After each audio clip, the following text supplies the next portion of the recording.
So I just want to share with you lang this luggage that I got from T Partner. This is called T Partner Flip Series.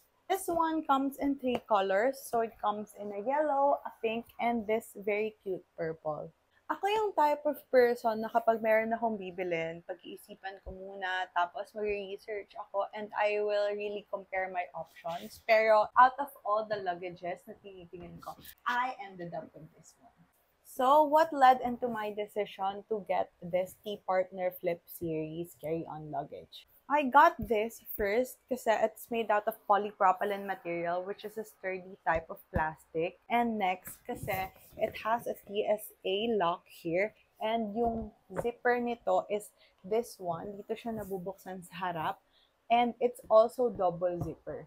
Kasi of course, aside from the aesthetics, you would want to consider yung security, yung functionality, and the practicality of the item. And ako, yun nga yung nakita ko talaga with this T Partner luggage, na maganda na siya, maganda yung size niya, and yung security features niya, and very convenient pa yung front opening. Not just that, pero ang ganda din kasi yung gulong niya.